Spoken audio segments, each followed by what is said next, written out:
Hi Aris, ito na po ang inyong reading. Career reading tayo guys. Iiwanan natin ito ng patanong na kung nasaan ang iyong swerte ngayong bagong taon, 2026.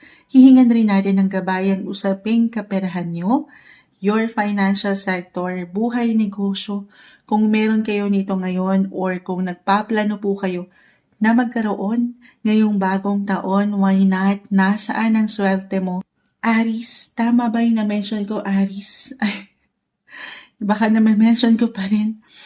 Itong kakaharap lang natin na Taurus, pero Aris energy tayo. Aris energy 2026, career reading po tayo. Guidance para sa mga taong ito, umagang-umaga tayo by the time na mapakinggan mo ito. I-comment mo nga rin dyan kung anong oras, anong araw, anong taon. Anong taon? Anong date mo ito napanood? So, by the time na mapanood mo to, maybe this message is for you, Aries 2026. Anong parating sa inyong mga buhay, karera at trabaho? 2026. Ano nga asahan niyo, Aris? Guidance po para sa mga taong ito. Message. Buhay career, Aris, 2026. Subukan natin maging straightforward, may umangat. Tatawarin po sa ilang ingay. Aris, guidance para sa inyo. Okay. Ito na. Kumpol na silang bumagsak. The Hierophant. 4 and 5 of Swords. Okay. Knight of Cups. Bessie guys, 2026, mailang kayong talagang bibigyan ng diin sa taong ito. Okay. Ito tayo po ay general reading guys. Of course, just only take what resonate pa rin. Maaaring ito kasi ay napagdaanan na ng ilan sa inyo nitong mga nakalipas na buwan ng taon or pagdadaanan, patuloy na pwedeng pagdaanan ngayong New Year 2026, career, trabaho, negosyo, maging ano pa man yan. 4 and the Death card. Hindi kailangan katakutan or laliman guys ha. Maaring may ilang, ito lang naman to, yes, something will end. Endings for a new beginnings. Pero I feel, especially kung halimbawa, andito kayo sa isang proyekto, meron kayong inaasikaso, inaayos, ipa-priority, definitely i-claim natin ha, na yan po ay may pagtatapos. Yan ay merong something completion. At yan po ay merong ganda. May success guys, so mga si Six of Wands, this is connected talaga work-wise. May pag-increase, may pag-level up, marirecognize yung mga ginagawa nyo or patuloy nyong iniiwanan ng effort, ng energy. Ayan, kita mo, claim na natin ito ha, na gaano man kalaki, kaliit, pero I see achievement. Meron at meron po kayong pwedeng ma-accomplish ngayong New Year. Lalo kung nasabayan nyo po itong ilang pagbabago na ito, na I feel hindi nagiging or magiging madali. Dumaan ba kayo sa ilang transformasyon sa part na ito? Especially kung nagsimula ulit kayo from zero, from day one, from scratch, or sisimulan nyo nga ito ngayong bagong taon. Gusto nyo ng something new pagdating sa inyong work, or naghahanap kayo ng bagong work. Guys, huwag niyong pagdududahan yung mga kakayanan nyo ha. Yes, lalo pa sa una. Yes, may laban, may hindi kagaanan, pero ito'y masasabayan. Hindi madali, wala namang overnight success. Walang overnight, andito na tayo sa something achievement. Pero kung papaangatin nyo po, at di kayo mananatili, ito yun guys, yung pag-iwan nyo ng limita, ng restriction sa pwede nyo pang magawa. Princess of Pentacles din naka-reverse. Baka meron kayong namimiss or meron kayong mamiss na chance, na opportunity, na pwede naman sana. Kasi napapangunahan kayo ng baka wala na, or hindi, wag na lang. Okay lang naman. Yes, meron ako nakikitang pagkapagod kasi, lalo kung meron na nga po kayong napagdaanan na tension, parang sobra-sobra na yung nilaban nyo. Life in general, I feel kasi meron din talaga kayong pinagdadaanan sa relasyon, pamilya, na in a way baka naapektuhan ng work, kung paano nyo dalhin ang mga sarili sa trabaho.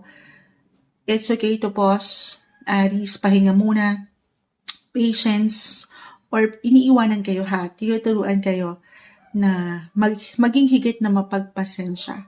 Or this year will teach you patience, guys. At yung pasensya na yan actually yung magiging, ayun na, stepping stone to guys. Yung pagiging mahaba ng PC nyo. Meron kasing tendency, hindi natin nilalahat. Nakikita ko dito na may pagkainip, parang natatagalan sa progress. You have to trust the process. Aries, tiwala, sabay kayo dito. At yung mga efforts nyo, yung PC, yung patience, yung haba ng pag-unawa, pagsabay sa flow kahit hindi magaan at nagiging tension ito para sa ilan. It will reward you something guys, yung efforts nyo. Ito yun, sa success, sumasuccess kayo. Hindi nyo pa man yan ma-realize agad-agad. May ilang test, may ilang tension. Very normal guys, tumaharap tayo dyan. King of Cups, the Hierophants, okay. Speaking of tests, yung ilang difficulties, si Saturn, isi-share ko to sa inyo marahil kailangan kong mabanggit. Astrologically, Saturn will enter your sign this year. Actually, binigyan na kayo ng practice ni Saturn nitong taon Pumasok siya ng bahagya. Sandali. Double check nga natin kasi Moonchild hindi ko alam ang galawan sa planeta. Yes, nagbabalik kasi siya sa sign ng Pisces ngayon. Kumbaga, na kayo, binigyan na kayo ng something look dito mga nakalipas na buwan. Kaya marahil nabanggit ko na if ever mag-apply na po na meron kayong pinagdaanan na hindi madali, na parang ang hirap maka-adapt or ang hirap panghawakan ng work, especially sa una, kung may mga new work kayo, new project, new client, ang hirap sabayan ng enerhiya, may something laban dyan. Ayan, sinubok na kayo. So stay flexible, panatilihin yan, pag-unawa, pagsabay sa mga tensyon na ito. I will be honest, Saturn is the planet of challenges, stress, as I mentioned, may ilang difficulties, nasa inyong sign, papasok ito ngayong bagong taon. Hindi kailangan katakutan yon. Dumadaan lang kayo. Yes, may pagkamahigpit ako nakikita, pero focus, eyes on the prize, or all eyes will be on you pagdating sa work. I feel hindi kailangan may pressure. Parang ganon. Parang tinitingnan kayo Nakikitaan kayo ng something, guys. Walang iahay sa inyo ang inyong mga bosses or someone na katataas, the Hierophant, nang hindi nyo ma-handle, nang hindi nyo kakayanin. Iwas kayo sa tension. Minsan wala tayong higit na kalaban kung paano tayo mag-isip, kung paano natin panghawakan ng mga bagay. Kasi nakikitaan kayo ulit naman ni Moonchild, and dito yung strong leadership na qualities nyo. As an Aries, you're a natural born leader. So paangatin yan ngayong year ha. Well, okay lang naman. Sabi ko kung parang may tension. Napapagod na ako, Moonchild. Okay, pahinga lang. Hinga. Mula sa ilang gampanya na ito. Maaring meron lang ilang extra responsibilities na ihain sa inyo ngayong taon ang universe. Pero aking ulitan matest man ang PC nyo. Kung paano nyo panghawakan ng situation. Actually, lahat na to maaring life in general. Trabaho, pero career din tayo. Relasyon. Ayan, pera. Ang ilan ay ayaw kay Saturn. Parang ang hirap nung masculine energy si Saturn Someone may pagka-domineering yung energy, boss-like. Parang hirap pang hawakan nung pwedeng ibato niya or ihain sa inyo. Pero to be honest, ang pag-transit ni Saturn sa inyong sign, ito talaga yun. Diyan kayo higit na pwedeng sumakses. Kung hindi nyo susukuan ang laban na ito, na pwede nyong harapin actually in the next 3 years to guys. It could be a stepping stone guys to success. Kasi dinidisiplina po kayo. Saturn is the planet of discipline. At umaangat po dito ang masculine energy or someone mentor, guardian, nakatataas, a boss like yung energy, leader. Dinidisiplina kayo ng buhay, guys, para sa higit nyong paglago. Six of Wands. Huwag niyong pahintulutan, okay, na magpatalo sa ilang distractions. If ever, may ilang laban din kayo pagdating sa inyong mga personal na relasyon. Right now, family, home, sabi ko nga, life in general to. Kasi baka ma-miss niyo yung opportunity. May mga new opportunities or merong new project, new ventures, or partnership, relationship sa business ang umaangat dito. Iwas lang din ha, be mindful of burnout kasi dito po yung umaangat. Yung pressure, kahit sa simpleng pakiramdam, Aries, tulungan ng sarili. Take it easy. Take everything one day, one step at a time. Lalo, totoo, Moonshot, parang ang daming nakahain sa akin ngayon. Parang nilalapag lahat sa lamesa ko ngayon. Kasi kayo nakikitaan ng galing sa true. Hindi nyo pa man yung ma-realize ha, umangat yung passion. Speaking of passion, eto na tayo, 2026, kung napanood nyo na po yung inyong mga yearly horoscope reading, uploaded na yan guys sa ating Red Up Moonshot Maguda rin din po. Pero marahil nabanggit ko na to si Jupiter, since ang topic natin ay good luck, swerte. Nasa ng swerte mo ngayong taon, Aries? Si Jupiter still currently nasa inyong mga 4th house. So anything connected, pamilya, tahanan, kung andito kayo, maaring naramdaman na to ng ilan, meron ba kayong binibenta or something property, hindi pa man yan totally, parang wala naman moonchild. Kasi sa Jupiter, may chance, may mga pagkakataon siya nitong mga nakalipas na buwan. Actually, right now, currently in retrograde. Kapag naka-retrograde ang isang planeta, hindi ganun kaganda yung flow niya. Parang hindi natin nararamdaman yung biyaya. Pero gigising yan ha, magdadirect yan. This year, i-claim natin na mas makikitaan mo ng improvement, ginhawa, stability, comfort ang buhay tahanan, or anything connected nga po, property. Family, the hierophant, dito rin yung pumapasok, King of Cups.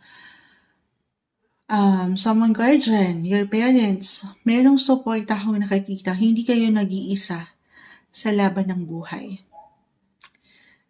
Again, kung hindi ito mag-apply, reversal din po ang enerhiya, pwede itong sa inyo mismo or sa isang miyembro ng pamilya, may something luck, may biyaya silang matatanggap. At syempre, hindi lang sila yung magiging masaya, pero kayo, ikaw, Aries.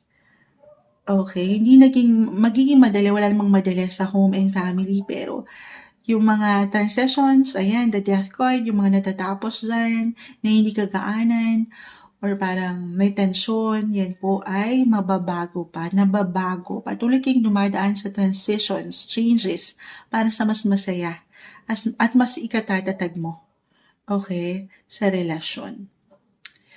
So ano na, nasa na yung swerte doon, Moonshot? Sa mas practical, kung hindi ito connected sa isang miyembro ng pamilya, nabanggit ko to before your getting property, home, real estate. Kung nag-iisip kayo ng negosyo ngayong New Year, why not? Buy and sell din po yan.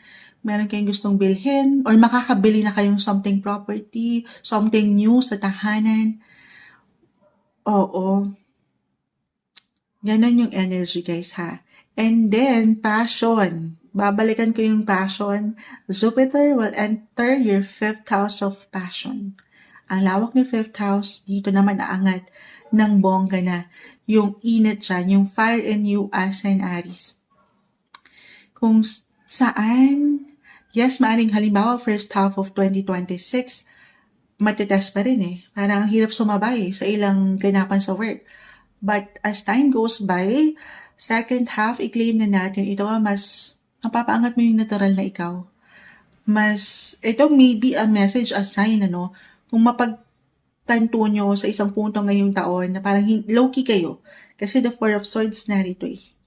4 and 5, the death card, naka-reverse. Kung ibabalik ko sa inyo guys kung pakiramdam nyo parang walang something init, wala yung, kumbaga yung tinatawag na calling, yung purpose sa work, parang hindi ka nagiging masaya. Then maybe this is a message for some of you na baka wala ka sa tamang posisyon. Hindi kailangan, hindi kailangan ma-attach agad sa messages, pero the death card kasi umangat, the Princess of Pentacles, Sabi ko nga, baka meron kayong namimiss na opportunity pala, Aries, kasi wala kayo doon. Hindi niyo maipaangat yung totoo at the same time yung saan kayo natural, kung saan kayo na parang hindi nagtatrabaho kasi mahal at na-enjoy niyo yung ginagawa niyo. Ganun po yung energy ni fifth house, okay? Sumasang-ayon si Doggies, pero oo, ganun yung energy, dapat masaya, happy ka. Kahit napagod, pero kasi natural to sa'yo, parang easy-peasy na lang sa'yo ang mga sitwasyon. Or maybe yun din yung sign, fifth house connected din po ito sa mga, aside from work, sa mga hilig nyo.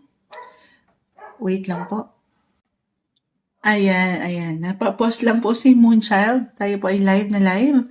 Siyempre pa, bawat card readings po natin ay live na live kong binabasahan. Nasaan na tayo? Oo. Kasi sa fifth house, again, mag-highlight ito this year, si Jupiter, the planet of swerte, na ating topic ngayon will enter your fifth house. So, dyan din pumapasok guys, yung kahit sa simpleng mga hilig nyo, your hobbies, pagdating sa sports, dyan po talaga yan. Romance, the Knight of Cups ay narito, baka may something luck dyan. Maaring why not, baka yung investment or joint business, partnership, baka meron kayong mabuo mag-partner ngayon. Kung magiging bukas kayo dito, may maganda pong opportunity akong nakikita.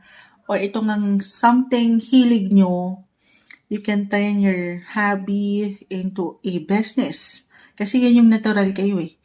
Pwede nyo maibenta yan. Why not? Ano yung mga gusto nyo pa or natural sa inyong gawin. Baka yan yung negosyo na para sa inyo. Yung mahal nyo rin. Okay? Connected po si fifth house to music, arts, entertainment, happiness, and ayan. Ang lawak sabi ko ni fifth house eh. Basta masaya. Kung saan yung natural kayo. Na parang hindi kayo nagtatrabaho kasi enjoy lang. Connected din po yan sa children. Eto na, dito na tayo sa mga Gen Z, sa mga kabataan ngayon. Ano bang negosyo yung parang papatok rin sa kanila? Oo, so sasabay tayo doon, mga tita, tito. Yung mga hilig yung Gen Z ngayon. Why not? Baka kailangan kong ma-mention yan para sa inyo. Anything maganda, mamahalin. Kasi energy ni Leo to eh. Leo energy. Fiery. Okay. At yung ang lawak ni fifth house eh. Kung meron na kayong kids, guys, or baka merong swerte. Alam ko career to, pero may something swerte. I do not do predictive reading, guys, ha. At hindi rin po ako isang medical advisor, pero for some of you, maaring nabanggit ko na to actually, kung napakinggan nyo na again, yung yearly horoscope natin para sa inyo. Pero maaring merong magbuntis. Yes po. Ayan, baka dito yun, no? Oo. So, hindi to sa inyo mismo, Moonchild. Hindi pa ako ready dyan. Reversal ang enerhiya natin. Again, pwede mag-apply sa isa sa miyembro ng pamilya or malapit sa inyong puso. Oo. Merong mag-a-add up na family member. Hindi nyo pa man makitaan, swerte, blessing, baby blessing. Totoo naman yan, ha? Or kung meron na nga po kayong anak ngayon, may something good luck din sa part na yan. Maaring may magandang balita, impormasyon, iparating, sorpresa ang inyong mga anak para sa inyo. Gusto niyo yan? Yes naman. Or anything na connected to children, Gen Z, na business. Eto na, mag-add tayo. Anong kailangan yung marinig? Aries, nasa ng swerte sa trabaho, negosyo ngayong bagong taon. Add lang po tayo. Guidance po para sa mga taong ito. Saturn. Kaka-mention ko lang ni Saturn. Saturn. Alam nyo, kulang pa sa kape to. Umaga-umaga po tayo. By the time na mapakinggan nyo, Saturn will enter your sign this year. Na kanina ko pa naman mention. Higit po kayong papatatagin. Yes, masusubok ang inyong mga pasensya or mga paraan. Paano nyo i-handle ang buhay. May ilang tests, pero may ilang lessons learned in life dyan, ha? naaangat. Higit po kayong magiging malakas sa mga susunod na taong ito actually. Higit kayong magiging matibay yung strength nyo. Parang kapag ito'y nalagpasan nyo na, until ano to eh, sandali, parang napaka-casual ni Moon siya. Akala mo hindi tayo live, ay hindi no, sandali. Check natin kung hanggang kailan. Hanggang saan bukas magpakailanman hanggang 2028 kasi bumagsak siya. Saturn will enter Aries this coming 2026 until 2028. Actually, sabi ko nga, na-test na kayo, maaring high na siya nitong nakalipas na buwan. Maaring naramdaman na ito ng ilan. Ngayon, nagbabalik lang siya ng bahagya sa mga Pisces. But anyway, ayan na. Higit kayo, mag-i-encourage kayo ni Saturn na laksan ng inyong mga kalooban, ha? Diyan kayo higit na magiging stable. Yes po. Merong financial freedom or magiging matatag pa sa buhay. Parang once na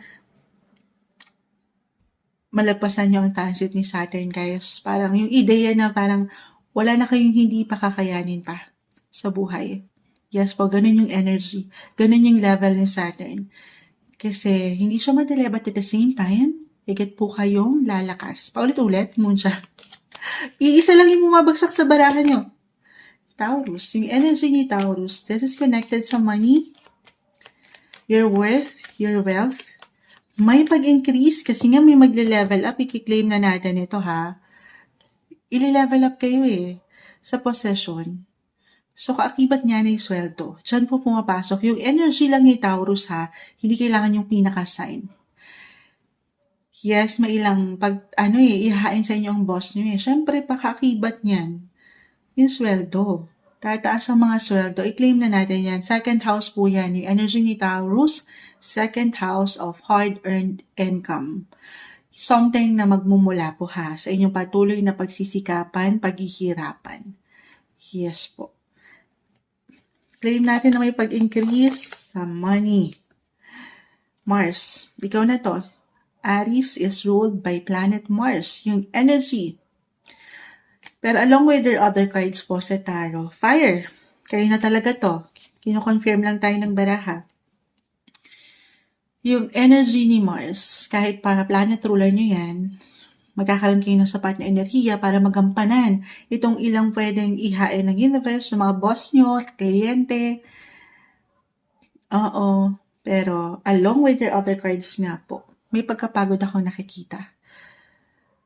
Marahil ito yung pressure, kahit sa simpleng tensyon, yung ilang battles, yung ilang war, life in general, guys, sabi ko nga maaaring kaakibat sa pamilya, kapareha, na hindi nagiging madali at baka ito yung makapag-distract doon sa focus nyo or attention sa trabaho. Okay lang magpahinga, tao lang tayo, kahit very fiery yung energy, productive, busy ang taong ito, pero, ayan, pahinga rin pag may time. Ganun lang naman po ito, ha?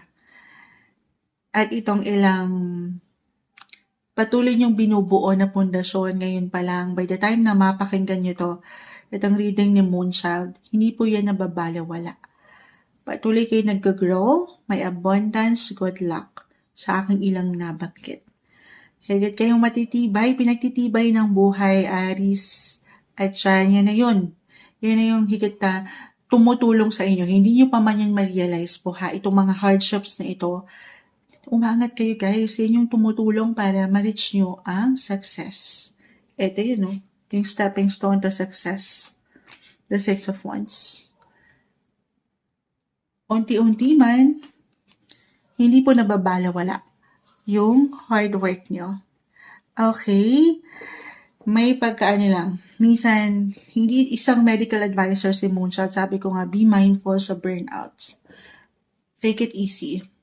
Kung kailangan yung someone expert, someone guardian, a professional, health-wise, hindi isang medical advisor si Moonshot. Again, ulit-ulit si Moonshot, pero meron akong ganung energy na nakikita, hindi kailangan katakutan.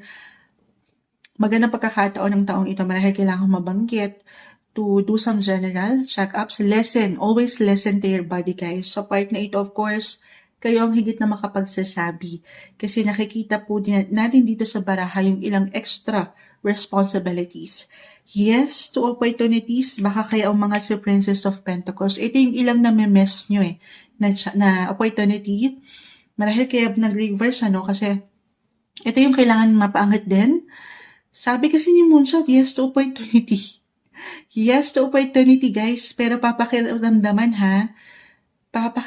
nyo ang sarili kasi totoo naman if this is something extra work, for an extra income, ang daming pwedeng ihain ni boss So yes tayo kasi may something growth dyan, mayroong abundance, may money.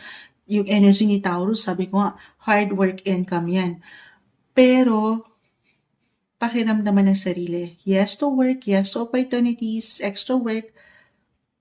Pero kakibat po kasi niyan, yung extra rin na responsibilidad, Oo.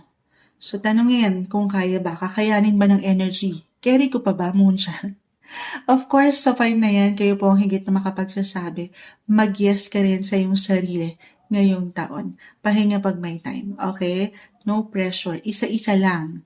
At yung bawat efforts nyo, yung hard work, yung patience, uulitin ko, huwag kayo mainip, yan po ay nagdadala sa inyo paunti-unti man sa tagumpay. Ito yung umaangat na guidance advice para sa inyo 2026 career financial reading tayo, Aries.